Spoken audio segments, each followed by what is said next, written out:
Hello everyone, welcome back to Nomo Studio. So in this video ay magsasagot po tayo ng isang math random problem. A square and an equilateral triangle have equal perimeters. If the side of the square is 3 units less than the side of the triangle, what is the area of the square? Is it 36 square units, 64 square units, 81 square units, or 25 square units? You may pause the video if you'd like to answer.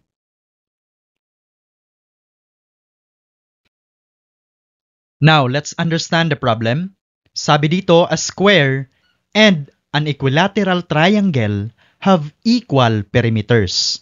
Pag sinabi po nating equilateral triangle, ito po yung triangle na mayroong 3 equal sides. Si square daw at yung equilateral triangle have equal perimeters. Now, let's recall first what is perimeter. When we say perimeter, it is simply the distance around the edge of a shape. So, let's say for example, this is a square. So, if this is 3, of course, the other sides are also 3. Kasi nga, yung square has 4 equal sides. So, if this is a triangle, I mean equilateral triangle, since an equilateral triangle has 3 equal sides, if this is 4, of course, the other sides are also 4.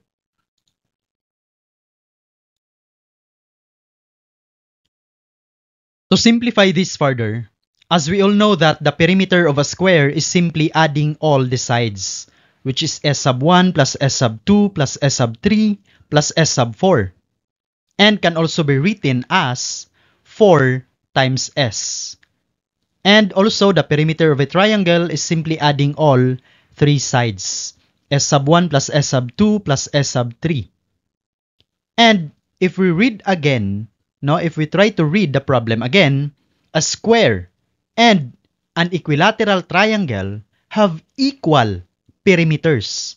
So that means this perimeter, which is 4S, equal to the perimeter of the triangle, which is S sub 1 plus S sub 2 plus S sub 3.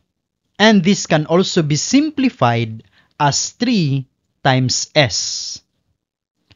And sabi pa dito, if the side of the square is 3 units less than the side of the triangle, again, if the side of the square is 3 units less than, so that means S minus 3. So we have an equation, 4 times the quantity S minus 3 equal to 3S. So just simply distribute 4 to S and negative 3. So 4 times S, that is 4S. 4 times negative 3, that is negative 12, equal to 3S. Now, let's subtract 3S to both sides. So, minus 3S minus 3S. 4S minus 3S, that is simply S, then copy minus 12.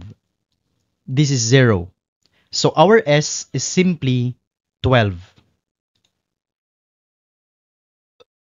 So, hindi pa po tayo tapos. As we all know that the side of the square is 3 units less than the side of the triangle. So, 12 minus 3. So, our S is simply equal to 9.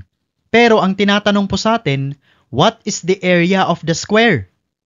So, simply use the formula S squared to find the area of a square. So, substituting the value of S, which is equal to 9, so 9 squared, and that is equal to 81 square units. Therefore, the correct answer is letter C, 81 square units. That's all for this video. At kung bago ka pa lang po sa ating channel, huwag kalimutang mag-subscribe, like, and share this video to your friends. Hope to see you next time. Bye for now.